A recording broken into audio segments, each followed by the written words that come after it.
Okay, good afternoon, everybody, and welcome to the Peterson Institute for International Economics. I'm Monica de Bolle. I'm a senior fellow here, and very, very interested in the great topic that we're about to discuss. As a Brazilian, as a Latin American, there is no topic that's more important to the region these days than corruption and how to curb it. So we have a group of very, very distinguished speakers to present the theme of today. And let me just briefly introduce them and then get our program started. So we have a very, very good study from the International Monetary Fund, and we're going to have a presentation about that. Mr. Paulo Medas is going to start off with the presentation. He is the Deputy Division Chief at the Fiscal Affairs Department at the IMF. In recent years, he's been involved in strengthening the IMF's work on governance and corruption, contributing to both research and operational aspects. He has led technical assistance missions to several countries on fiscal issues. Previously, he was the IMF's resident representative in Brazil from 2008 to 2011, which is when we met.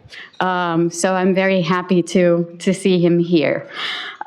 We also have Mr. Vitor Gaspar, and thus we have a bit of a confluence of Portuguese speakers, me Brazilian, and our two distinguished Portuguese colleagues.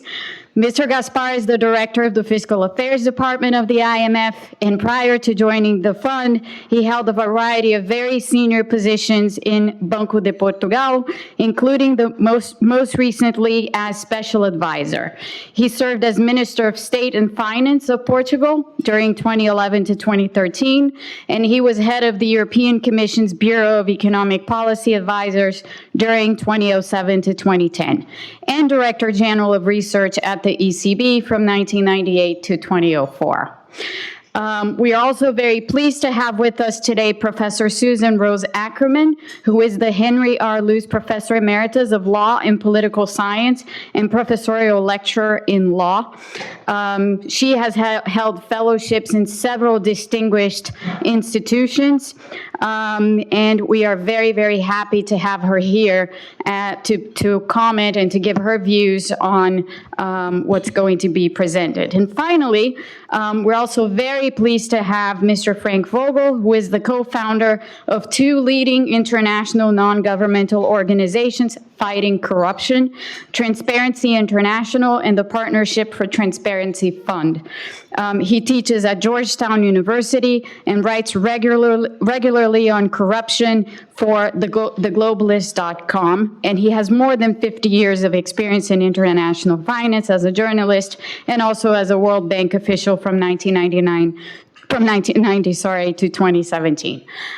So with that, I am going to pass the floor to Mr. Paulo Medas, who's going to lead us through a presentation of his work on curbing corruption. And from there, I will then invite all our speakers to sit at the podium where we will start a discussion and move on to Q&A. Thank you very much.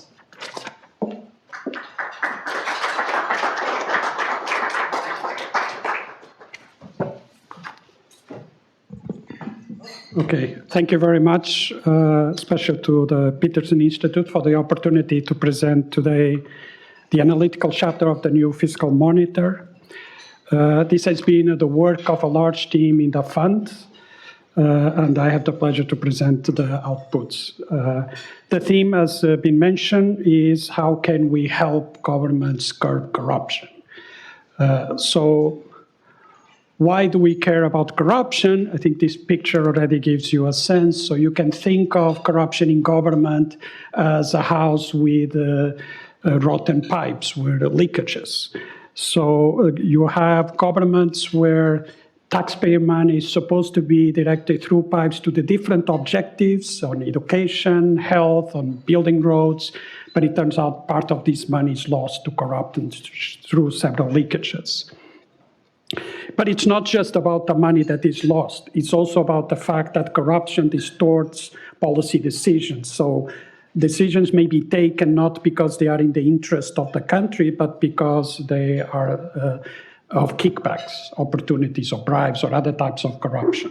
Okay, so the objective of the monitor is to shed light on this, all these leakages, on understanding better what's going on, and help countries contain these leakages based on international experience. Okay.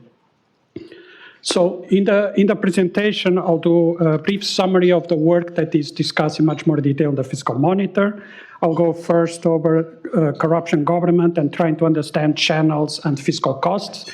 As you can understand, this is the Fiscal Monitor, so our perspective will be very much about the fiscal, but that doesn't mean there is corruption in other areas, but this is our focus. We will also look at the role of fiscal institutions and try to understand how they can help reduce vulnerabilities to corruption. And finally, also make the point that corruption is not just a domestic problem, but it's also a global challenge. And we want to touch also some of these issues, and then I'll give some concluding remarks. So let me start by saying what do we mean by corruption, and we use the definition I think it's commonly used, which is the abuse of public office for private gain. So you can have very different types of corruption. You can have, for example, administrative corruption, where you have public officials getting bribes to circumvent existing laws. But you can also have even more high level of corruption, for example, through state capture, where politicians or public officials may be bribed to change laws, okay, for the benefit of private firms or private individuals. Okay. So one of the big challenges we face in this study is how you measure corruption. This is a very difficult issue because corruption obviously tends to be hidden. And the way we go about, fortunately, is that over the last decades, there's been an effort to build better measures, including, for example, by Transparency International and others. And we use an indicator, which is a control of corruption, was initially built by economists at the World Bank, which aggregates a lot of information from very different surveys and other indexes. And it's basically based on perceptions of people, business people, of experts. Okay. So I think maybe just to start, just to make the point, I think we see two important trends when you look at these measures of corruption. One is that corruption tends to be very persistent. And this is what the chart shows, that over the last 20 years, there's been, with a few exceptions that I will talk a bit later, corruption tends to be very persistent. The other one is that corruption tends to be highly correlated with the level of development of countries. But that doesn't mean there are still substantial differences even among income groups. So you'd still see quite significant differences, for example, among advanced economies in the level of corruption. And you'll see that this actually has implications on the fiscal costs also. Okay? So let me move then to corruption government. So the monitor gives an overview of the different channels, both on the revenue side and the expenditure side. I just want to highlight a few issues here. On the revenue side, of course, one key concern is that corruption enhances tax evasion. This can be through changes on tax laws and bribes in tax administration. But I think it's also important to note that it undermines the culture of tax compliance in a country, so it makes it much harder to collect taxes. Okay. Another aspect from the revenue side that we see in the international experience is in the management of natural resources. Because this sector can generate very large profits, there is a very strong temptation by groups to try to take over these natural resources, including by different types of corruption. So we tend to see that on average, for example, large oil exporters on mining tend to have higher corruption. Okay. On the expenditure side, we also see some of the key channels. One is, as I mentioned, corruption can distort budget decisions towards more bribes than what the country priorities are. And the other part is on the implementation of policies. And here I wanted to highlight one, which may be the most important hotspot of corruption, those debates, which is procurement. Procurement is really a very high-risk area of corruption across the world, and particularly when you are in few areas like public investment or defense spending, where it's much harder to compare, for example, alternative projects and costs, and it's easier to hide corruption. Okay? Another area is when you leave the budget process, you tend to lose transparency and governance. And for example, when you have extra budgetary funds, that's another area where you can see large risks of corruption. And finally, one other point that I wanted to mention is the state-owned enterprises. And here, I'm sure you have listened about some of these high-profile cases of state-owned enterprise involving corruption in Brazil, in South Africa, and other countries. But this is much more widespread. When we looked, for example, at a survey of OECD countries, almost half of all the state-owned enterprises report that they face corruption in a day-to-day basis. So it's really a widespread issue across the world. Okay. So I wanted to give you a sense of the costs. Okay, and I want to give you one example from the revenue side and then one example from the expenditure side. And I think the chart on the left is actually quite striking. What we look is we compare countries where that are the most corrupt, according to the control of corruption, versus the countries that are the least corrupt.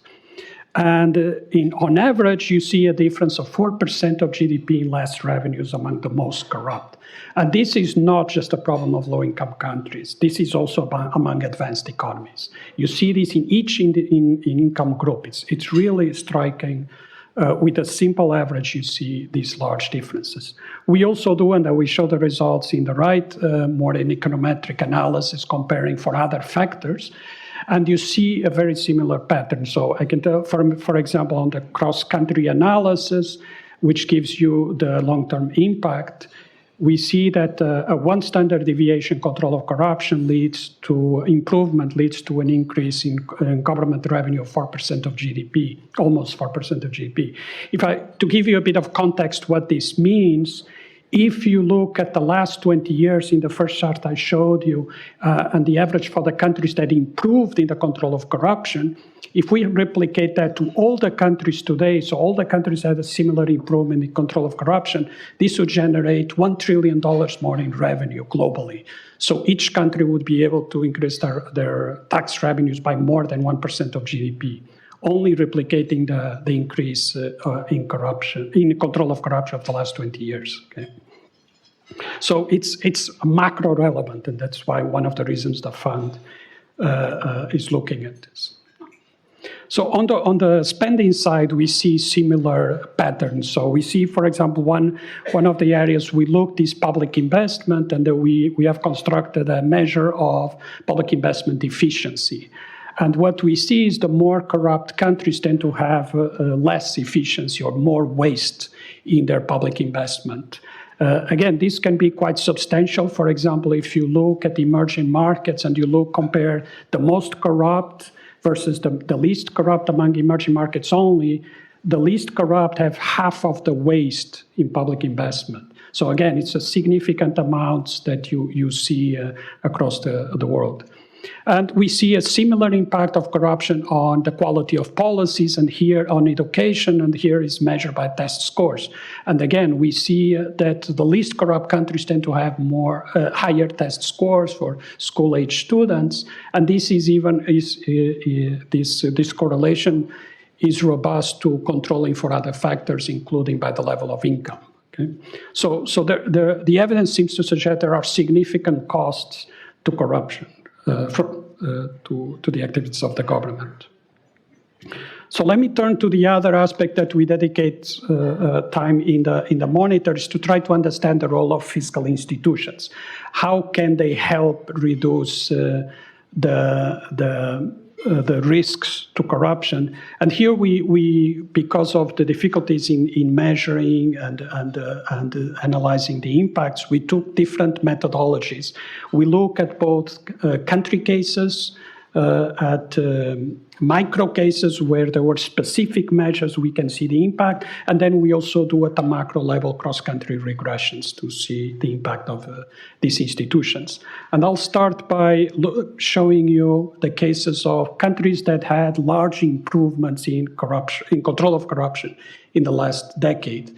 And this is the cases of Georgia and Rwanda, where these were the countries that, according to the control of corruption, had the largest improvements in controlling corruption in the last 2 decades.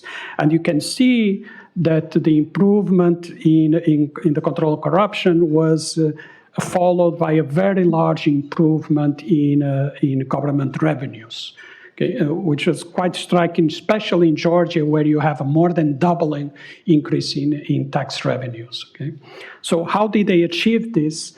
Well, the one aspect, important aspect, is that this required very large changes in reforms in a wide set of areas. This wasn't just about fighting corruption. This was about improving institutions in general, but also had a very strong anti-corruption element. And in these elements, they had very important also fiscal reforms. And this included, for example, substantial reforms of public sector, of the civil service.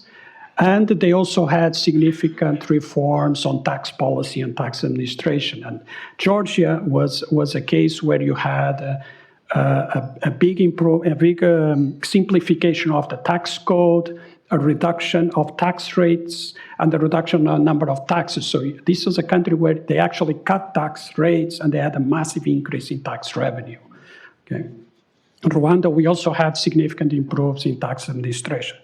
We also look at cases like Estonia, Chile, and Liberia, and the cases that, again, the message is that if you continue to improve your institutions, you tend to see significant improvements, both on fiscal outcomes, but also economic outcomes.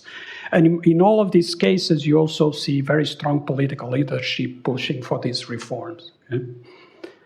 So let me move now quickly for the micro-studies. These micro-studies, so the advantage is that they allow you to get into the details of what actually works with these reforms. Of course, they are more specific and they may not be applied in a general model, but they really give you a sense of what matters. And let me just touch on a few of them. One is that the institutional design really matters. And this may be basic, but in fact, when you see in many cases, institutions are not designed appropriate to create the right incentives to fight corruption. This is, for example, the case in public procurement systems.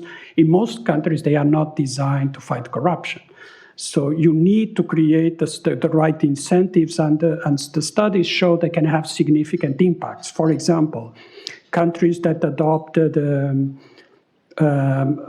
went for a system of auctions instead of direct negotiation tend to see much better results. Countries where you standardize the contracts, you don't allow individual agencies to put different specifications, also tends to increase efficiency, reduce the cost to the government, and reduce corruption. So these are the types of things that come out that are important in terms of incentives. Another interesting finding that we were looking at the role of public wages, and here is increasing public wages tends to be a traditional tool in the fight against corruption. However, the data and the studies actually don't show us a strong evidence that they work by themselves. Part because they are very costly, so governments can't increase too much public wages, but part because they seem to matter when they are accompanied by other reforms, other institutions. And so, for example, one of the cases which I mentioned here is when they come accompanied by monitoring and credible sanctions. So it's a bit a stick and a carrot approach where you need to come together for these institutions to work. Another point I wanted to make briefly, which I'll come back also later, is in these micro-studies shows that fiscal transparency tends to be particularly effective when supported by free media and civil service participation. And this is, I talked with some of the practitioners who've been working on fiscal transparency, and this has been an issue that they realized that pushing countries to publish more and more financial reports and information is important, but it's not enough. And the reasons, how do you get people to actually look at it, how you get it to a broad audience, how people start asking questions. And our data and the studies suggest that free press and the civil society active participation seems to help and create a bigger impact of fiscal transparency. Okay. So let me now turn to the cross-country analysis. And here what we started by doing was to look at individual, so we collected information, data on specific institutional characteristics in different areas, and we looked at the individual impact of each institution on the control of corruption. So are they associated? And if you see the ones who have the red dots and the blue dots, they are the ones that are more significant and robust because they include several controls. And where you see there is that things like tax complexity, red tape, the quality of revenue institutions tend to matter significantly. We also see, for example, fiscal transparency and some characteristics of public procurement also seem to matter in a robust way. So confirming the results of the other studies. Okay. We also try to go beyond the individual effect of institutions on control corruption, and we try to look, what about some of these institutions work together? So do we see some kind of types of interaction? So we looked at different methodologies to try to see these impacts, and some of the results that came again, transparency and press freedom came again as working together, as producing a stronger effect. Revenue institutions and tax complexity. We also look at some specific judicial institutions, and they also seem to interact well with some of the fiscal institutions to be associated with lower corruption. One other exercise we wanted to do was to see, when you look at countries that start already with high degrees of corruption or countries that start with low degrees of corruption, are there differences on the institutions that seem to matter? And here I wanted to mention very quickly that for those who start already, so we measure 1996 as our initial point, to start with a low corruption, the most relevant fiscal institutions appear to be to the degree of the government, e-government or digitalization, the use of technology, the degree of administrative burden, the type of procurement systems, and the complexity of the tax system. For countries where you had initial levels of very high corruption, fiscal transparency comes up as the main institution, together with red tape and digitalization, e-government also as important key institutional features. Okay. So based on all this information and our knowledge and our experts' work in the fund, the monitor then brings what are the lessons that we learned that we can transmit to our country members. And I think the monitor goes very specific recommendations, but here I'm putting some of the key points. And let me just make a few brief points.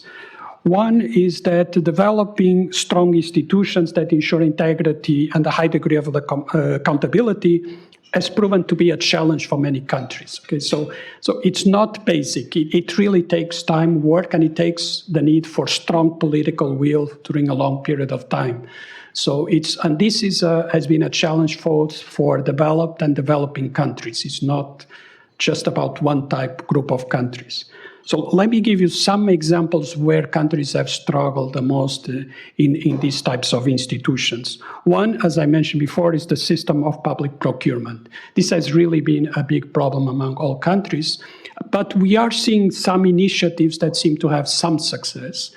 One that I wanted to mention is electronic procurement or e-procurement. The big advantage of this tool is that it allows to reduce discretion. It allows to improve transparency and improve competition. So you have more bidders per contract. And if well used, if well designed, it can be a very powerful tool. And we have the examples of Korea or Chile. Another aspect that countries are starting to use is systems of red flags, which basically you have a series of indicators that you know are associated with more corruption, and you can look at it. And for example, the European Union uses this to assess the quality of procurement systems across Europe. And even there, they identify many of the countries still have significant weaknesses in their public procurement. It could be things like you have too little number of bidders. So you have a very large of contracts that are given to only one bid. Or you have limited information on the contracts or on the process, or the bidding process. So some of these we can see that they are highly correlated with corruption, so they can be used as red flags. Another aspect that I would like to stress is the need to invest in much higher standards of transparency. Okay, it's not about just issuing some numbers, some reports, and some countries are going that way. We see some countries are passing transparency laws, which is good, but it needs to be implemented and it needs to be pursued further.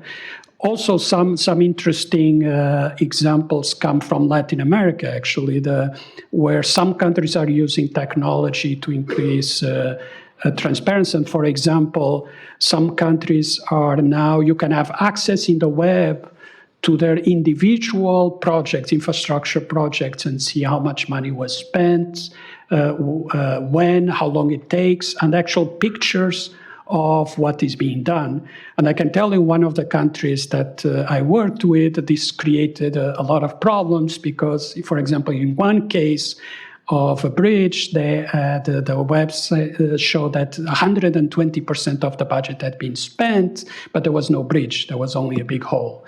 And the picture was there, and people could see and start asking questions. Okay, so I think this is a more intrusive level of transparency is good to ensure accountability.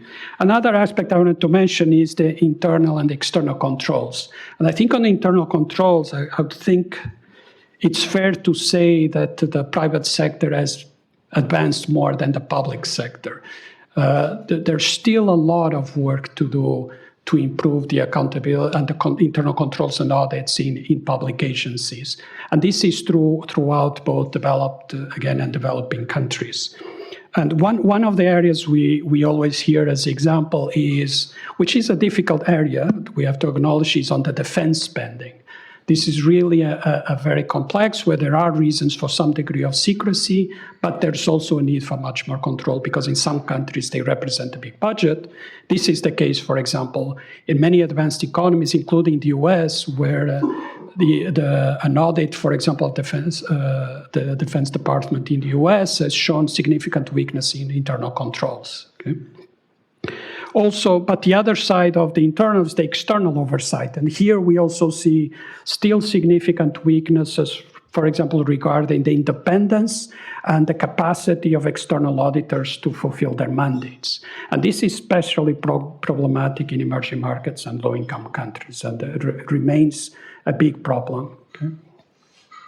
So then just one final message is that from what we see from the experience of countries is that you need a commitment to continuous improvement on fiscal institutions.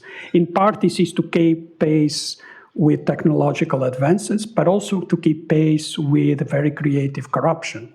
So corruption always finds a way to circumvent whatever rules you create and other systems you create. So you have to keep pace to fight it. So before I finalize, I wanted to make the point also that corruption is not just a domestic problem, but it's a global challenge. And here, to give you some examples, one is the role of, for example, multinational companies that tend to bribe foreign officials to get specific access to contracts.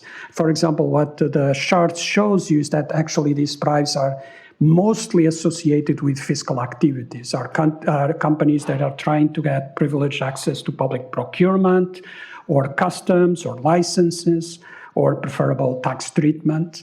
There are also the problem that you have these very large amounts of money in opaque offshore financial centers, which facilitate corruption because they help corrupt actors to hide the profits from corruption. So this calls for coordinated action. We have seen some action already in the last decades. We have seen more countries prosecuting firms that bribe foreign officials. Many countries, more than 40 countries, have now committed under the OECD anti-bribery agreement to prosecute firms, but the actual implementation is much weaker. Only half of these countries have actually prosecuted cases. Okay, so there's more work to be done. Anti-money laundering, there's work, and the fund has been working also on this. And the exchange of information. One of the things that people who complain is the difficulty, for example, prosecuting cases where it involves different countries, and the exchange of information is still difficult. And of course, one of the big examples has been in Latin America with Odebrecht scandal.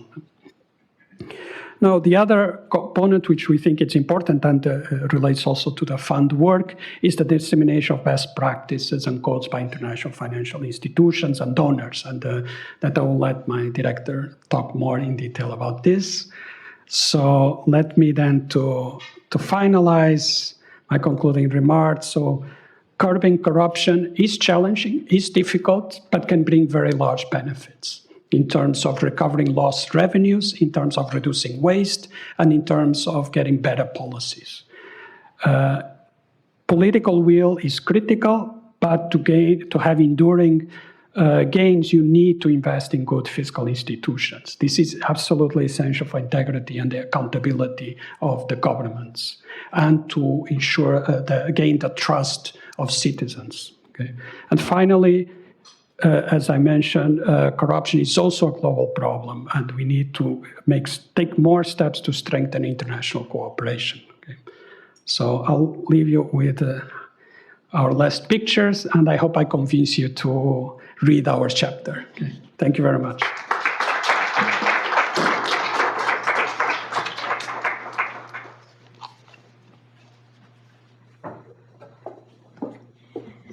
Let me just invite our speakers to join me and Paulo at the podium.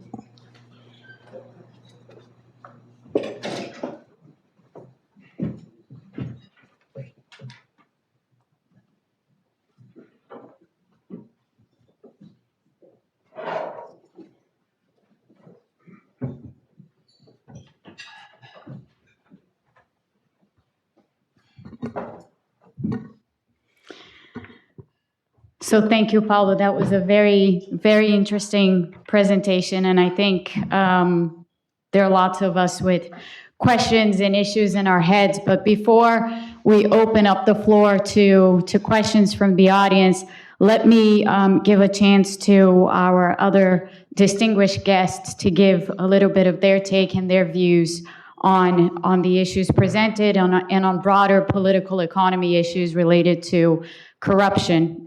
So I'll start by asking Professor Rose-Ackerman to speak, followed by Mr. Vogel, followed by Vitor Gaspar. Thank you. Thank you. Thank you for inviting me. It's nice to go back and make some contact again with IMF and for some extent, I guess, the World Bank. So I think this is an excellent paper, very good, pulling together a lot of current research. I was saying to this no? Oh, there's a button. Okay. I was just saying I thought this was a very good paper. This is a topic have followed for many years, and I was very pleased to see there were some studies that you people had found that I hadn't come across my desk, and I'm going to go back and look at them. They look very interesting. If anybody knows my previous work, you will know that I'm very sympathetic with the idea that we need to think about what are the underlying institutional political economic structures that are producing incentives for corruption, and not just think of it as a law enforcement problem, not just think of it as a problem in kind of the criminal law, and that's certainly reflected in your studies. And also that you recognize the problem of causation, all right, that we can get all kinds of correlations between corruption and all kinds of other stuff. And very often the underlying story is not a simple one of corruption causing something, but the other thing can cause corruption, right? And so low income is associated with corruption, but is that because corruption keeps countries in very, very low incomes? Or does it go sort of the other way around? We don't have to decide. It can be a simultaneous equation problem. Both of these things matter, and it's important to try to kind of sort them out and think through that. And I was pleased to see people trying to kind of deal with this. That we need to think about corruption as, on the one side, sometimes corruption is a symptom of something else, right? So if you just went ahead and attacked the symptom, you wouldn't get at what the problem was. That's partly the focus on institutions. Don't just get the guy who paid the bribes, but ask what is it that's created incentives for this to happen, which is certainly a part of the way in which this chapter is being discussed. The important distinction that you made in your remarks between well, it's a leaky pipe image, right? The leaky pipe assumes there are pipes that maybe they don't work too well, but they leak every now and then, right? But the other alternative, which was mentioned, is where there really aren't any pipes, or where they're so full of holes that we can't. People use the language of kleptocracy or state capture, but in any case, where the problem is, so deeply systemic that pulling it apart into sectors is not going to be sufficient. Because I'm an old microeconomist, so I'm always interested in sectors. Let's look at education, at health, at defense, and see the particular things. But there are going to be some countries where that's, that's not going to capture what's going on. So what do I think? It's not exactly lacking, but maybe not stressed enough. First of all, I think there is occasionally the idea that, well, occasionally there's a kind of a forgetting that why you were interested in corruption in the first place, right? You're interested in it because of the effect that it has on economic growth, on economic development, on the fairness with which the society is operating, on the stability of the political system, and you certainly recognize that, but occasionally there's well, I'll just give you a concrete example. The idea that red tape and complexity in the regulatory system can be a cause of corruption as people are trying to get around that, right? So one response to that, to seeing that, is to say, okay, let's not have as much regulation. Well, obviously no, right? I mean, sometimes yes, obviously sometimes the regulation is simply a producer of bribes, but sometimes it's an environmental regulation, it's a labor regulation, it's a social regulation, and the solution is not eliminating the underlying institutions that produce the corruption, but asking how the institutions can be changed to further these goals, which remain desirable goals, and that's sort of important to keep in mind. My second comment about this is that I think there was an implication that it's bad to have state-owned enterprises because they're so corrupt, and we have a lot of evidence that they're very corrupt. But fine, that's obviously true in many cases, but that we need to think about it in relationship to the alternative. So, to my mind, some of the discussion about, which is not your discussion here, but some of the discussion is, well, let's just privatize everything. Right? Yeah, sometimes that works, but sometimes what you do when you privatize state-owned enterprises is they become monopolies. So you don't have that much corruption because it's a private firm, but the corruption is only when they're trying to get contracts, to do something, as you mentioned. Procurement is very important. But it's once again a part of the idea of seeing the corruption which you're criticizing and seeing the harm that is caused in the context of the alternatives being not just simply getting rid of corruption, but what happens when you do it. If you just create a whole lot of big monopolies, that's not so terrific. So these are just sort of cautions that I sort of drew out of the chapter, which as I said, I thought was excellent. Now I think it's the obvious question for you. You're the researchers. But the obvious question is, okay, now what, right? What is the IMF going to do? To what extent is this commitment to corruption, which I've I applaud and think is sort of very important that the IMF is getting involved in these issues. But what are they actually going to do? The IMF has some leverage in certain areas. You guys would know more than I do where that leverage is, but it occurs both in the surveillance that you come up with. People had said to me that one reason why, or one motivation for the IMF to be particularly concerned about this was that they had either they'd missed signs that there was a problem, which then led to some massive unraveling, partly caused by corruption in some states, or in the negotiations with the countries over what the report's going to say, things got softened. Right? So, is this move going to mean more pushback, and what kind of pushback? Secondly, of course, the other thing has to do with the fund, the emergency funds that the IMF is providing to countries. And of course, sometimes those occur because there was massive corruption before. And so you face really terrible, difficult choices, right? Where the low-income, poor people in the countries where this is happening are really suffering. And you're still, of course, just by the nature of the IMF, working with the countries.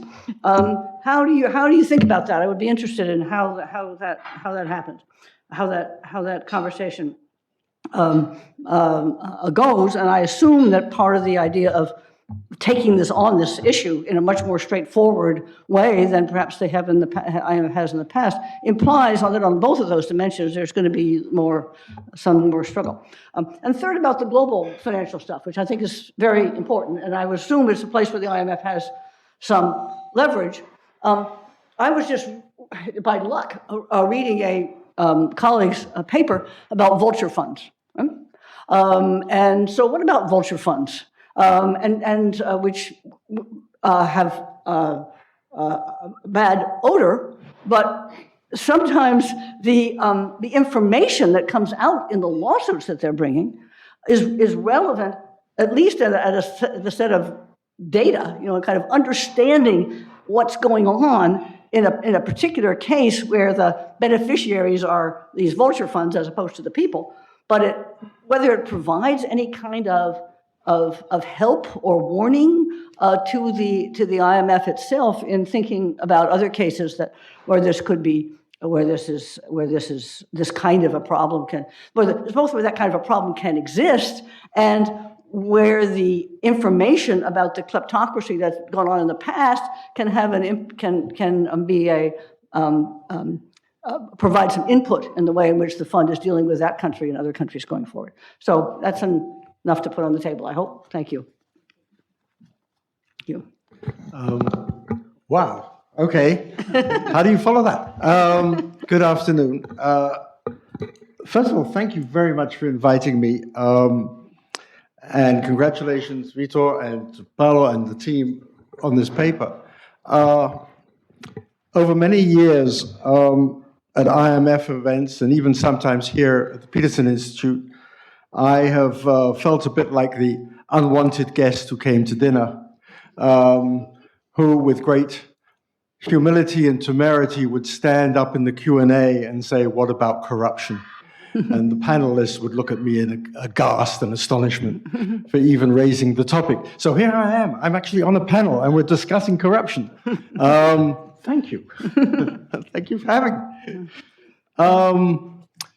Actually, there's a history here. I'm simply delighted that Ted Truman is in the room. Oh, Ted Truman's in the room. And that Carla Hills is here, because Carla Hills and Rod Hills supported Ted Truman's great book, which is, of course, constantly at my bedside, published in 2004 by the IIE, called Chasing Dirty Money. So this institute has a history. Mm-hmm. In fact, it goes back before Ted's brilliant piece, written by Ted Truman and Peter Reuter. It goes back to 1997, because Kimberly Ann Elliott here, at that time at this institute, produced a book also, of course, my bedside reading every night, called Corruption and the Global Economy. And the reason it's at my bedside, of course, is because the opening chapter is by Susan Rose-Ackerman. So there's a long history here, but there's also a long gap. Kimberly's book in 1997 was well timed. It came out just as the IMF's Board of Governors and then Managing Director Michel Comdessous made a commitment by the fund to make anti-corruption a major priority. And directly thereafter, Stan Fisher, who many of you, of course, know, then Deputy Managing Director of the fund, was very involved in a number of the Asian financial crisis situations in looking at corruption, particularly in the banking systems. And then, despite the pretty failed attempts by people like me in civil society, it seemed that the fund lost interest. Corruption sort of got sidelined. I know my colleagues here are going to deny that and prove me wrong. Great. But it seemed to go away. And then something else happened. A long time later. Maybe it was the Greek financial crisis. It certainly, to a degree, was the Ukraine crisis. When Christine Lagarde realized that, to use the jargon of the fund, corruption is a major macro-prudential concern. Anybody who wants to lose interest in corruption quickly should use a phrase like that. But the fact is that that was a wake-up call. And the fund realized, at least this is the way I see it, in Ukraine, and I think it should have realized it probably did in Greece, if you don't address corruption absolutely bluntly and frontally, then all of the efforts at fiscal reform are going to be useless. And I think that's one of the imperatives. And that's why I'm so delighted today with this very good paper. I'm delighted because you're publishing it. I'm delighted because you did it. And delighted it's because I think it's a first. I cannot remember a paper by the fund on fiscal administration and fiscal policy that's actually been published with the name corruption in the title. So that's great. So it's a good start. And maybe I should stop there. But you'd be disappointed. It'd be a sort of out of character. And after all, I'm the welcome guest here at the lunch, not the dinner. Paul Vogl has just published an excellent memoir that I hope you all read. And it's called Keeping at It. And in that memoir, he notes that Alexander Hamilton made the point over 200 years ago in the Federalist Papers that good administration is the key to good government. And that's really the message that, when we cut through some of the jargon, this paper is all about. And it's an incredibly important message for all countries. And the paper, I think, recognizes this very clearly with formidable economic analysis. The problem is that economic perceptions, understanding, research, and analysis of problems of fiscal administration in most countries today is not sufficient. We are talking about very political problems. So when the paper says and responds positively, can fiscal institutions curb corruption? It says yes. But the crucial point is only if there is the political will by the leaders of the regimes of those countries to actually do that and to make it happen. And the problem for me a little bit is I don't find in the paper any indication of how the fund believes it can actually make that happen. Yes, the fund talks about incentives, rather technical incentives for civil servants, but it doesn't talk about sticks. What are the punishments? In many of these countries, those people who are robbing the exchequer blind, and yes, we're talking theft here, have impunity. They have captured the legal system. They have captured law enforcement. So what are the incentives that the fund would recommend to change that? I don't find them here. And I think there are some, and we could discuss that maybe later. I think, if I may, that the paper skirts over a little bit the issue of law enforcement. What I think the fund has found in Ukraine is that promoting a meaningful judicial system that's sufficiently independent to do something about the corruption is absolutely central if the fund's own program is to be effective. The fund has also found how incredibly difficult that is to do. What was promised a couple of years ago still hasn't happened. The Supreme Court in Ukraine has basically voided all of the, basically freed all of the top officials who were imprisoned or charged for corruption. It's about to take further steps in the same direction. And of course, as you know, the election that was held on Sunday had corruption as its absolutely central issue. But law enforcement and how you go about it and how central it is to actually achieving the things that this paper is advocating seems to me incredibly important and deserves more attention than this paper gave it. But law enforcement alone is not enough. You've got to have a monitoring system. Now, I think it's nice that the paper mentions a free press, but that's not sufficient. What we've also learned in country after country is that civil society is uniquely placed to participate in monitoring. And it's not, that role is not really addressed in this paper. Now, with my hat on as the Partnership for Transparency Fund, I can tell you, we were engaged in a multi-year project to do some monitoring of World Bank projects in Nepal and Bangladesh, and it's on our website. And it was incredibly difficult because the last people who wanted to be monitored were the bank themselves. They didn't want us to find that there may have been mistakes by the fund.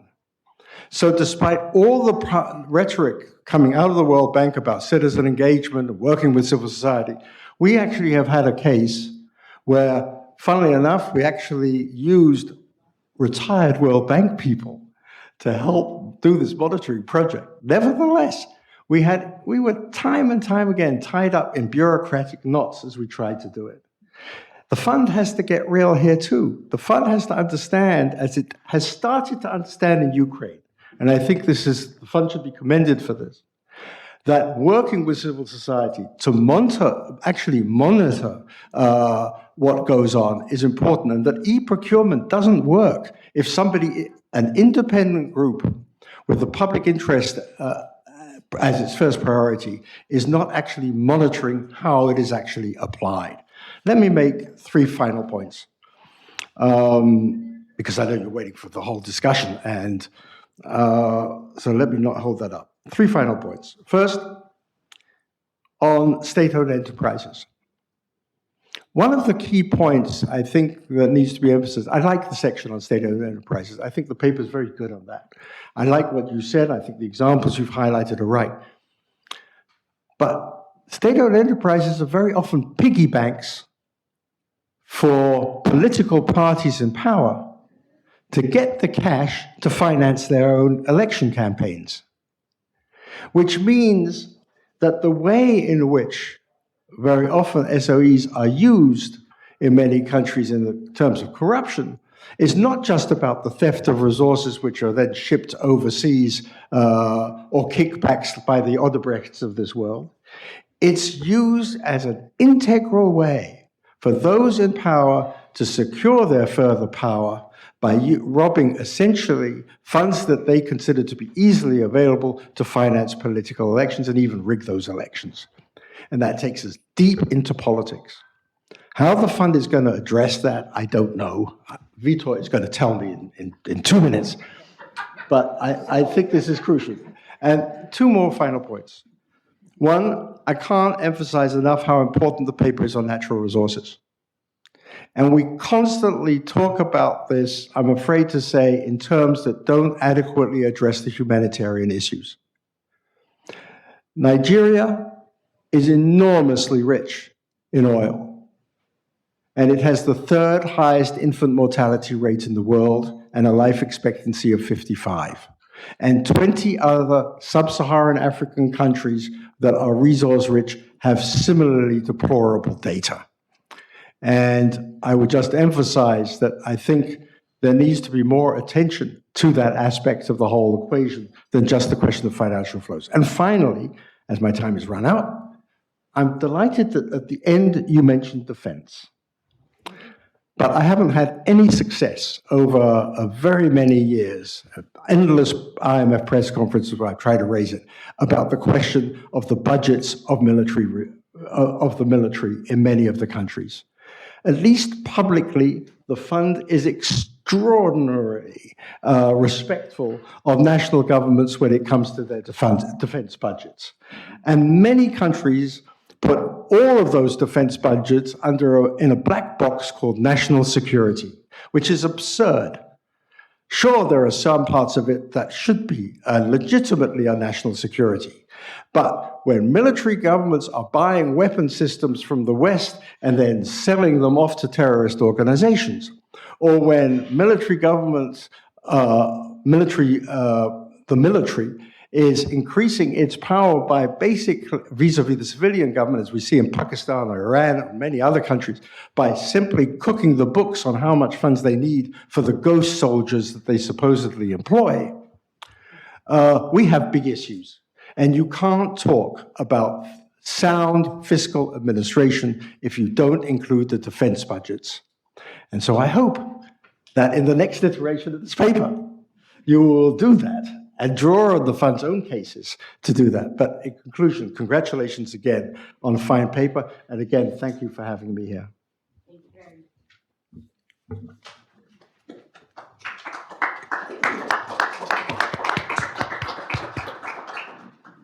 So thank you so much. Thanks to the Peterson Institute for having me again here. It's a particular honor for me to be in this panel. I started working on issues of good governance and curbing corruption at the fund, I believe, at around 2015. I was drafted into this effort by my colleague from the legal department, Sean Egan. And in that context, I had to learn about the field. And I read, first and foremost, from Susan Rose-Ackerman. And I read from Frank as well. And that was precious to me.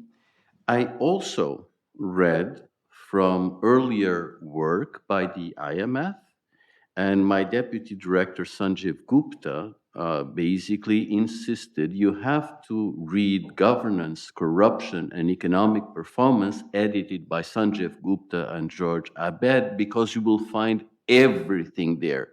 And the publication date is 2002. Sanjeev alone has published papers that have corruption in the title that are up to double digits. And many other colleagues at the IMF have published on the issue. Paulo, for example, in a not so explicit way, has been working for many years on issues of good governance and natural resource management. And I could multiply the examples. Actually, I'm looking at Paulo Mauro, who has a couple of papers that are among the best quoted papers on corruption in the economics literature. So look, we are, I believe, in excellent company. Actually, I don't know why you invited me But anyway, so I'm here. One of the things that impresses me in the Fiscal Affairs Department that I'm honored to lead is how committed to the job people are and the quality of the work. The work presented today and produced by a team coordinated by Paulo and overseen by Paolo is a very good example. But I thought that you would like to know that FAD, the Fiscal Affairs Department, has chosen in 2001 to have as its, I would say, illustration, two marvelous paintings by an Italian painter, Ambrogio Lorenzetti. Those paintings were commissioned by the government of Siena in the 14th century. They're an example of public procurement. Seriously, there's a contract. You can still see the contract. The paintings are highly symbolic. They're known in the literature as the allegories of good government and the allegories of bad government. And they fill the walls of the council room in the seat of the government of Siena, and the nine, who were the ruling body of Siena, would sit when deliberating right below the painting of good government to be reminded every time that they deliberated of the importance of following good government. But if they would look to their right, they would see the consequences of bad government. And that, in a sense, is the methodology followed in the chapter. We compare the consequences of good government with the consequences of bad government. But the use of this image goes further. Remember, we are in the walls of a deliberating body. Next door is the assembly. You go outside and you see a magnificent palace, the seat of government, the house of government. In order to have good governance, this house must be sound. Pipes cannot leak. We cannot afford leaking pipes. In order to have the house in order, the plumbing must be under good order. And that's what this chapter is about, and that's very important. Let me engage with both Susan and Frank, who basically asked me, what is the IMF doing now? So we put out a staff discussion note in 2016 on corruption, costs, and mitigating strategies. And in that context, we did revisit how the IMF addresses corruption in its bilateral surveillance. We have put in place a process that leads to a systematic and candid assessment of corruption, and we aim to approach our membership of 189 countries in an even-handed way. We focus on 6 state functions quite systematically: fiscal governance, what we covered here, financial sector oversight, central bank governance, market regulation, rule of law. Frank, we do have a block on the rule of law, and AML CFT. So the issue of the combat of illicit financial flows. So you already have examples of the outcome of these procedures in the Article 4 for Bolivia, Cambodia, and Kosovo. And you can see that there are concrete recommendations in various areas. And we do follow up also in program, again, Frank, and technical assistance work. And for example, in Gabon, we had some specific recommendations concerning the broadening of the scope of government accounts to incorporate off-budget aspects. It's very important that we also emphasize, and Paulo referred to that, the international aspect of corruption. And in the context of our efforts, we had a number of countries, specifically 10 advanced countries, volunteering to participate in a examination of their legal and institutional framework, assessment by the fund, to see whether they criminalize and prosecute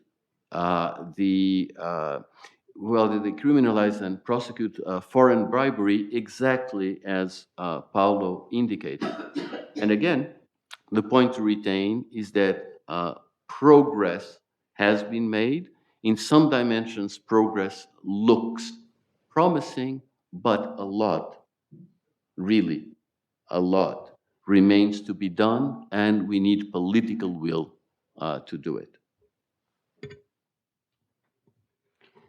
Well, thank you very much.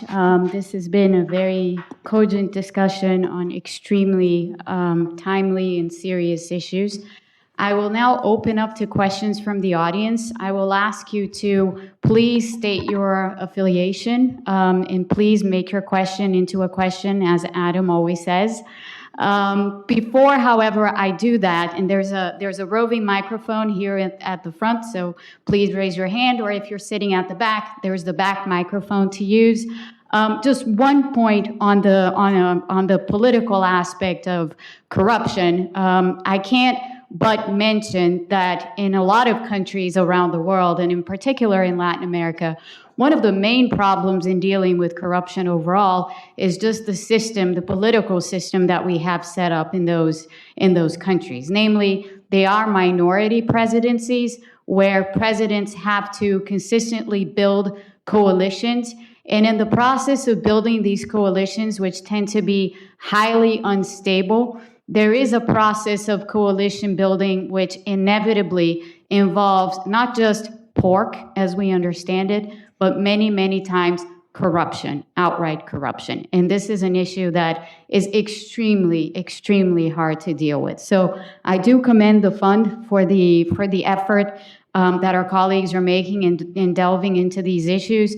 I don't know exactly how we get to the bottom of this very deep political structural aspect of how some countries' political regimes are actually set up. So with those remarks, let me open up to the audience. We have a question right here. Yeah, thank you. Steve Charnovitz at George Washington University Law School. One of the PowerPoints talked about the global challenge. But most of the PowerPoints were looking at the costs of corruption domestically. Within one country's corruption, how is it costing that country? So when I work on trade issues, I'm always looking at the external costs of one country's policy on other countries. And we do that in environmental issues. I'm wondering, to what extent are there estimates of the effects of poor governance on other countries?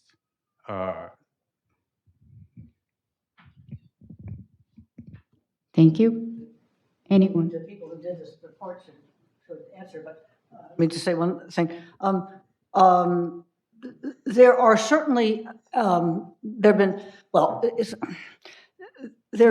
one of the examples of what you're talking about is the ease of establishing a shell company or transferring money that is dirty money and cleaning it up in one country or another, right? So one criticism of the U.S., which is a fair criticism, is that at a number of state levels, it's very easy, to set up a corporation without anything very much. This you probably know the study by Sharman, where he went around and tried to open up shell companies all around the world, found how easy it was to do it. It's not systematic data, but it's reflective of a legal problem that you can see is centered in wealthy countries and having an impact on how easy it is for people in low-income countries to get their money, put their money someplace else. The gentleman at the back. Peter Sturm, I'm a retired OECD official, and I have a question for Paulo, and at the same time I would like to thank him for a very informative report. Several years ago, the G20, commissioned a report on corruption and what to do about it at the OECD. And when that study was undertaken, you start with sort of rudimentary correlations, and it turns out that fight against corruption is highly correlated with high income levels, so that's okay. But then if you correlate fight against corruption with economic growth rates, it's also a significant correlation, but it's negative. Now, the obvious answer seems to be you have to throw in a few more control variables like per capita income and so forth. But it turns out this negative correlation between the fight against corruption and economic growth rates is very stubborn. Now, if you're not very shy and are used to use forensic econometrics and you try hard enough, you will come up with an equation that shows either an insignificant correlation or even a positive correlation between the fight against inflation, against corruption, and the growth rate. But the equations published, you find in the literature, usually don't tell you how hard these people tried before they got this result. So my question is, did you encounter the same problem when you studied corruption and its effect on economic performance, specifically economic growth? And what did you do about it? What do you think about it? Do you have any thoughts? Thank you. So our monitor was mainly focused. So our work was mainly focused on the. It's on. It's on.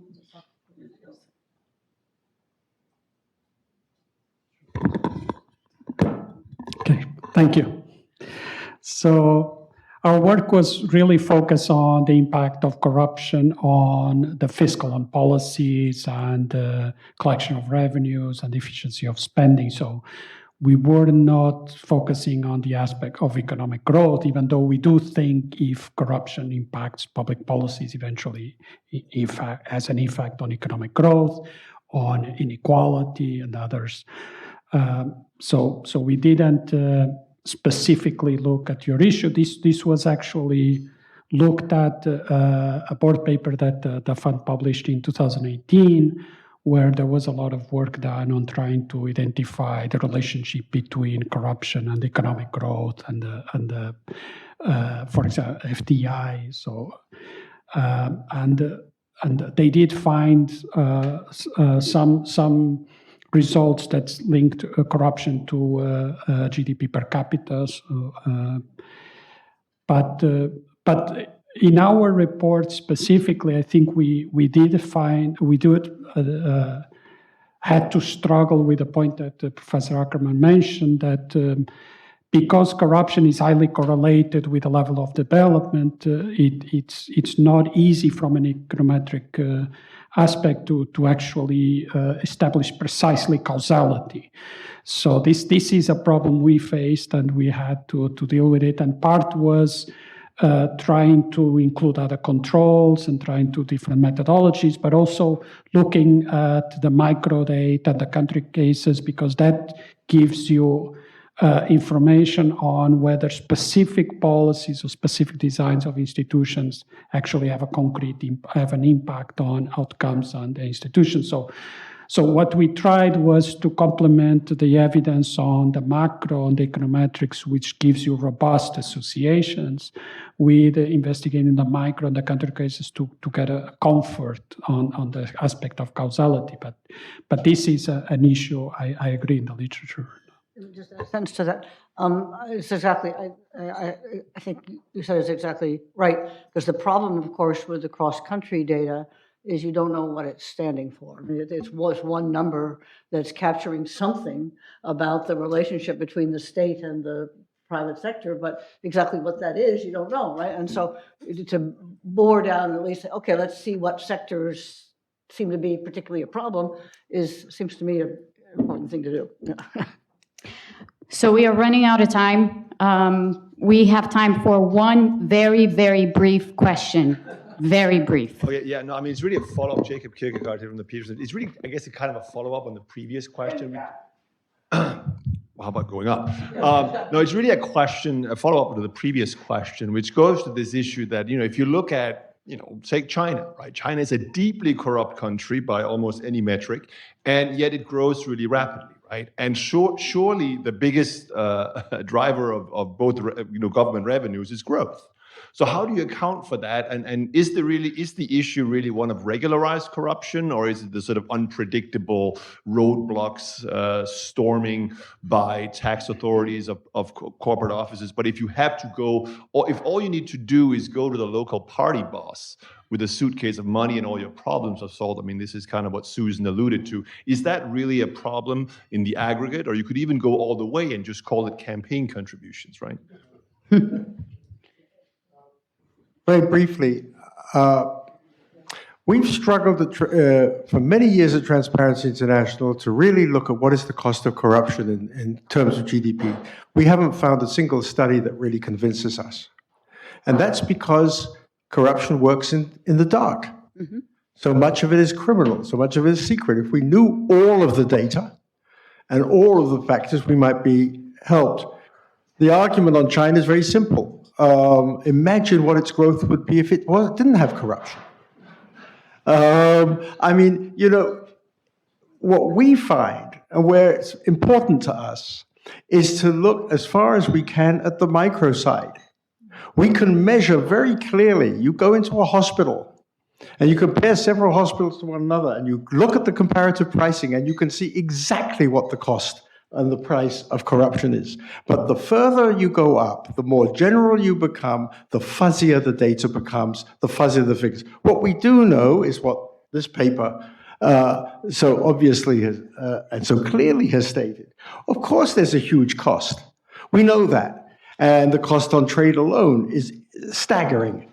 But can we measure it in any finite terms? No. One factor, though, that I would just throw out there.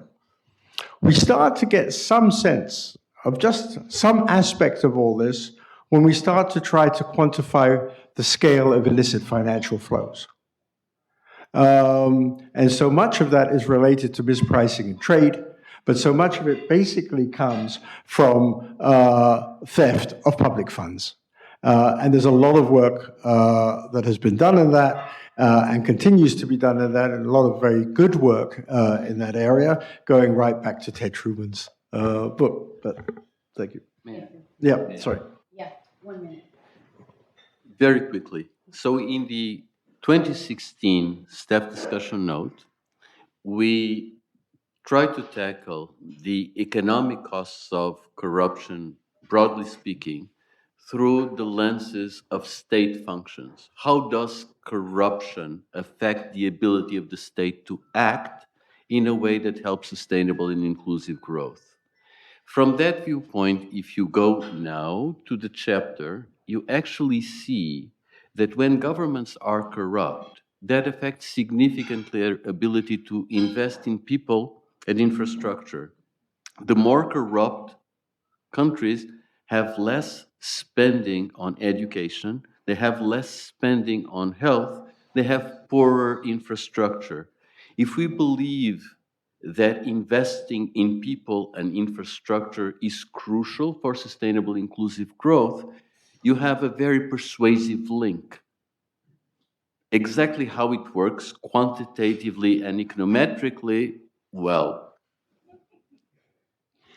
Well, on that note, let me thank our speakers and congratulate them for a fascinating discussion. I'm sure that all of us could sit here for the next several hours going further and further into these issues, but we do need to end it here. So the session is adjourned. Please join me in congratulating them.